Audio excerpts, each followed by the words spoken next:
Welcome to Kung Fu Havoc number 2. In spite of some of my more horrible videos that I've done today, um, I have one more horrible video that I'm going to make, but that'll be later, like when there's nobody here, so I can really do a deep dive into this thing. This video here is about acting. This will be my last video for the moment. Um, no. And the reason why I say that is because there are still people here, and it's a high chance that my video will be interrupted even though those lights are on. So this video is about acting. And the reason why I want to make this video is because acting is a funny thing, and it also has its ups and downs and its dive into racism and stuff like that. And being that I am an actor and I have not been discovered in the 19 years that I've been busting my ass to make it into this business, and I don't know if I'm working too hard or not hard enough, but before there was television, there was acting. It was called theater. And in theater, if you are a Shakespeare fan, then you would know that Shakespeare didn't hire women to play women. They hired ineffeminate men who didn't look like they were built like the warriors and the gladiators of his day. Those men would play the female characters. And I wanted to touch on that because a lot of people who do acting don't understand how acting actually works. For instance, Dustin Hoffman did it best. He made a movie called Tootsie. And in that movie, Dustin Hoffman was like me. He was an actor who couldn't get a break being an actor.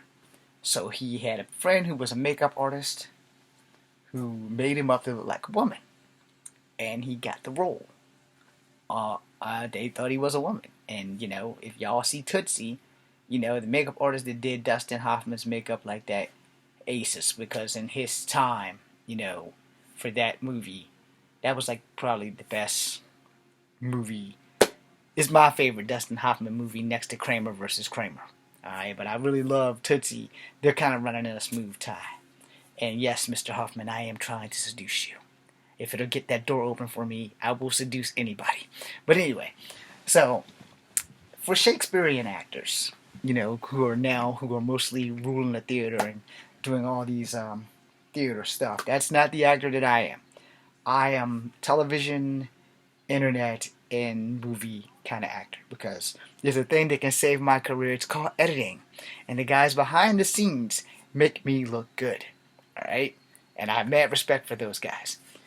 Now, when you are doing acting, especially back in Shakespearean days, they would get the guys who had no facial hair, feminine looking faces, and things like that, because your character was a woman. If you played Lady Macbeth way back when that shit was written, you were probably a man. And that's because for the longest time, and all due respect to women, women were looked at as baby making machines. Nothing more, nothing less. Unless you were married to someone with high standing, you were a baby making machine. You suffered a lot of injustices for being female. You could be raped by anybody at any time. You really weren't allowed to get jobs. You couldn't touch a sword or you'd be executed. All kinds of shit. We're not going to go into that because women have come a long way since then. And respect the women, But for acting purposes, for the most part, if you was an actor and you were in a Shakespeare play, which way back in that day when it happened, you were more than likely a male playing a female. So you could say, and please don't take this the wrong way to the Alphabet Squad or the LBGTQXYZ people, you could say Shakespeare's actors probably were the dawn of the first transgender stuff ever. So in a way that kind of works itself out, because you have these men with long flowing hair because they were entertainers and actors, and they had to be women. They had to be all sensual and sexual, and how they did that without being gay was beyond me. But anyway, this is how they had to play. They had to be all soft and delicate, and play Lady Macbeth as she's scrubbing her hands because she can't get the guilt and the blood off of her. Or was it Lady Macduff? Either way, Lady Some Damn Body was killing people. And every male actor that was soft looking played female. So you can see how they did A Midsummer Night's Dream before TV came out, where you have Oberon and Lady Oberon's wife, whatever the hell her name is, and then you have Puck. It's funny how Oberon and Puck are the only two people I remember from the whole damn play. We had to read that in one of my grades. I think it was somewhere in high school between 9th and 10th grade. And at this time, acting was like not something that was remotely interesting to me because I wanted to be a cop. And we had to do it. The same thing with Julius Caesar when I was in Mr. Strong's class. And he's like, James, you're going to do this. And I was like, then you want to give me the easiest role possible because I don't want to do this for a living. And the easiest role was the old beggar who would say, Caesar, beware of the Ides of March. I only had to say it 3 times. And Mr. Strong, the funnest teacher ever, decided that I'm not only going to say it 3 times, I'm going to say it with an accent.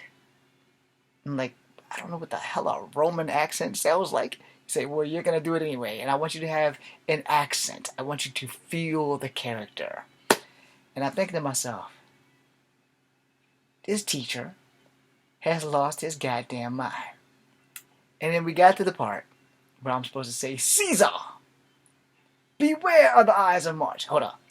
I messed up. I misstepped.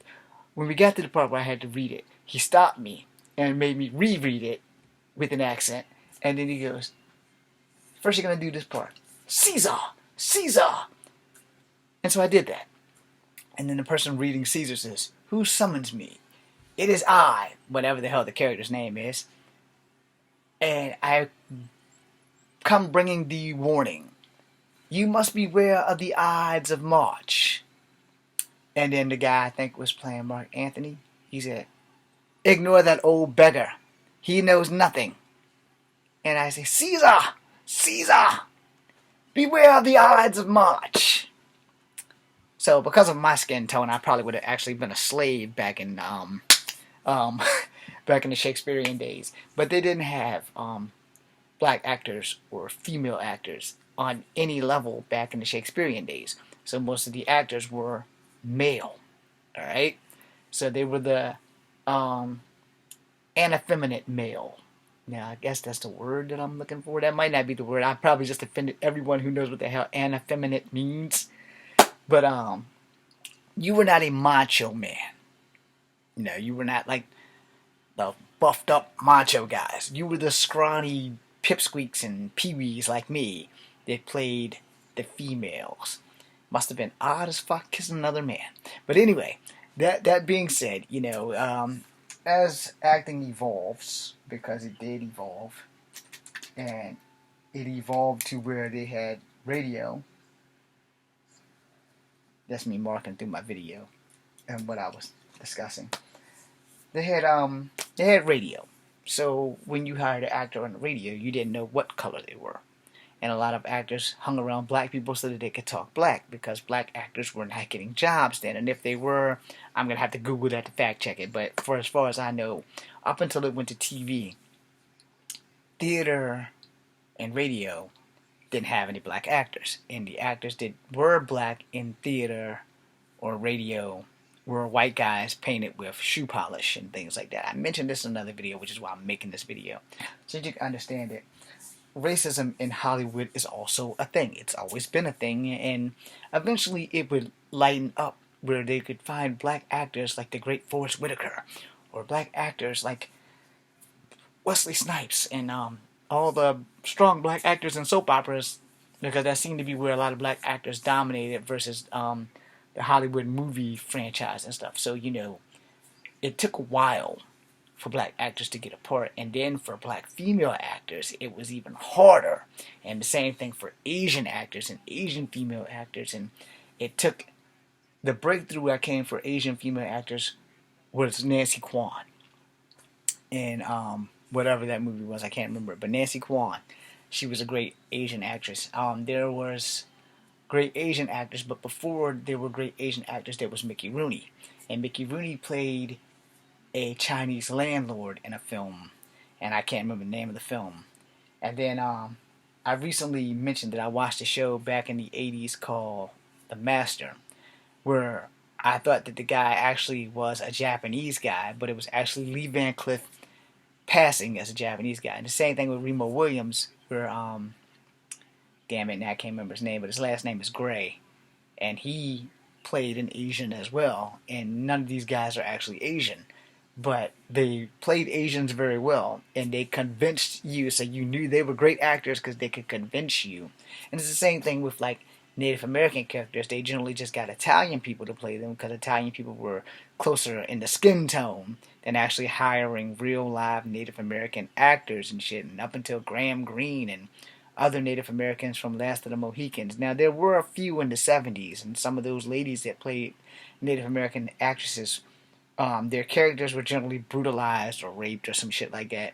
And it took a hot minute for them to like, okay, well, let's not get these actors to keep playing. Let's go find actors that are actually of these ethnicities. And then the boom happened. Sadly, us mixed people are the ones who are lucked out because you don't get to play a mixed person. You get to play either whatever side your face favors. So if I wanted to play a black person, they would be like, well, you really can't play a black person because you don't have the hair for it, and you honestly don't look like you could be a black man. Like, black people don't have curly hair. You know, we have curly hair. But the fact that I'm mixed with 3 different ethnicities probably prevents a problem because a lot of people, even black people, have, like, what are you? Yeah, I've gone through that. I'll probably make a video about that another time, but for the most part, when you see a mixed character, you rarely see a storyline where the character has a black mom or dad or an Asian mom or dad with a different partner who is of a different race or a different color, and you don't get to see how the story befolds with them. And the only exception was The Rock in Walking Tall, where he had a white mom and a black dad. You know, but other than that, in all those other movies, you never really catch that until he did Skyscraper, where he was the black dad, and his curly-haired kids were there, and he had a white wife who was Neve Campbell. But other than that, you don't get to see that, and you don't get to see the dichotomy of their home life. You know, when I made Fallen Dragons, I'm going to tell you where I went wrong. I didn't get the 14 people that I needed for 7 bad guys and 7 good guys, because I had this vision in my head that was like totally fucking awesome. And the other part of the vision was I was going to have a Chinese father because my character was part Chinese, black, and Native American. And so I needed a Native American grandfather and a black mom. We cannot use my mom because my mom looks white. So that wasn't going to be an option. Plus, she would never get on camera. So I couldn't get that. And I couldn't get a woman who talked like The Rock. So that was like the other part of that plan that went to hell in a handbasket. And then freaking the other people, I couldn't get enough girls to be in the film. I only needed one girl to be the bad guy, and I couldn't get any girls to be the bad guys. And then I couldn't get enough bad guys, so I had 3 bad guys, technically 4, but the 4th guy never really did anything but walk the entire film. He just had to walk and escape. But the 3 main bad guys was Jay Diz, Eric Chen, and I don't know who the hell the 3rd bad guy was. But he was the guy that just kept walking. Eric Chen and Jay Diz did the lead work. And then I had a half-brother. His name was Adrian Cow. He played my half-brother. I'm going to find this movie and I'm going to put it on here. I swear to God I am. And then he played my half-brother. And we fought because my half-brother is the one that my father gave everything. And I had nothing except for existence. And every time we meet, we fight. So that's pretty much like the side story. But I wanted to deep dive into how my father, who was going to be Chinese, was going to be having See, he's married to a Chinese woman in China, but he's also married to a Native American black woman in America. So he has two things, but he spends most of his time in Asia, so the Chinese family doesn't know about us. But the son found out about me, and we've been having a fight ever since. But dad mostly lives with them. But apparently he's always talking about my accomplishments, which were like, doesn't matter because he was an absentee dad. But anyway, that was like the background story. And so I didn't get a person to play my grandfather. I didn't get to be a person to play my father. I didn't get to play a person that had played my mother. And that's where I went wrong. I did not have enough people to make that movie. And that was like my very first film. And I'm going to put that up. I swear to God, I'm going to put that up. If I don't put it up before I die, I will regret it. So I'm going to find that movie and put that shit up. But anyway, that being said, my next movie, Path of Ascension, and then Guardians of the Earth came after that. But before that, I made a movie called The Dragon's Breath, which I've lost the footage to that. And I made another movie called The Cleanup. And I made another movie called The Clone Affair, where I get to fight myself. And I did that long before the freaking whatever the hell the Will Smith movie that just came out like last year. We did this shit way back in the early 2000s with the green screen and all that shit. And I would love to find all that footage, and I just have no idea where the hell it is. But I did make those movies. My hard drive with the Cleanup and the Clone Affair were destroyed. My hard drive with the actual Guardians of the Earth was stolen. And if you're out there in Alabama with my drive, please send that shit back to 512 Rougemont, Charlottesville, Virginia. Anyway, the Fallen Dragons I have somewhere over there somewhere. So I just have to find a way to upload it to the channel, which is the main problem, is I don't know how to do that. But yeah, it's edited as good as it could get, and you know, that kind of thing. But Fallen Dragons was probably like the thing that was supposed to open the door, but Guardians of the Earth was the thing that was supposed to like take me over the threshold so that Hollywood could give me a look. And then freaking Dragon's Breath, the only malfunctions I had there, again, lack of people, and the lead actress, who was a martial artist, quit before we started filming, like the day before we started filming. So I had to edit some chicks that passed by in my dream scene. I had to put them in there because I really wanted the girlfriend to be in there. I mean, we rehearsed and everything, and thank you, Mr. Lee, by the way, and I'm also sorry to all of y'all that I have failed you so badly in the last 19 years. I have been busting my ass, and I just have not had 1 ounce of success. So, you know, to get that out of the way, you know, acting is a funny thing, and getting discovered is the hard part. Whether you can act or not doesn't really seem to matter. What matters is that people like your face or your look, and you get discovered. So, heads up on this. I plan on dyeing, bleaching this shit completely blonde, just to see if it's going to change anything. But I'm also not going to leave it completely blonde. I'm going to put like black stripes in there. After I get the blonde professionally done, I'm going to take that box of black dye and just put black strands through there and see how that looks. And that'll probably be my permanent hairdo until I go gray. But, you know, I'm not going to bleach it but that one time, and that'll be it. But yeah, you know, it's acting is a very funny device. And some people who can't act are superstars, and some people who can't act aren't superstars. I just want to be working, you know, and I just want one break. All I need is one. I just need one break, one show, and I need it to last for 5 years, and then I can retire and never lift another finger. But I also will say this, because I'm going to make this promise to you right now, because I made this promise to myself. Not the most recent GalaxyCon I went to, but the one before that, where I actually got to meet my crush. I went to a panel, and my crush was very nice, and she took a picture with me on my cell phone. Not gonna show y'all that, but you know, before that, I went to a very prominent celebrity that I idolized, and you know, let me be blunt before I end this video. You pay anywhere between $80 to $100 to go to these Galaxy Cons. And I'm not counting your hotel and your food and your souvenir shopping. I'm talking just to get in. Anywhere between $80 to $100, depending on how many days the event lasts, depending on where the location of the event is. You pay a fuck ton of money. No. And to go to a Star and you've paid your last $60 to get in for 2 days. No. That shit sucks when you have to pay $60 to take a selfie with a famous person. So if I make it, let me rephrase that. If is not positive. When I make it, and if I'm lucky enough to be recognized and become a con celebrity, no way in hell you're paying more than $5 from me to take a picture with you. Hell, I really don't want to charge you for that. Because without you, I don't eat.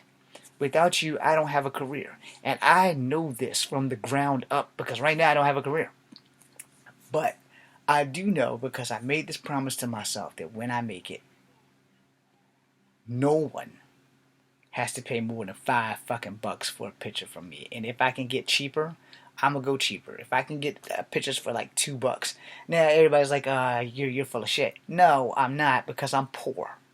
All right, I know that if you are from a different city and you wanted to come see me, you've spent over $200 on your fucking hotel, let alone the $80 for your little wristband so that you can come in there for 3 fucking days. The last thing I want you to do is to pay $60 for a picture with me. Period. I'm going to have to learn how to manage my money so that I can continue to pay my house bill, so that I can continue to do what I love without having the people who love me go broke taking a picture with me. Before I go, when I put on that Spider-Man costume, that Scarlet Spider costume, to see the joy on those kids, except for the 3 that cried, to see the joy and to see how people just flocked to me like I was important was the best feeling ever.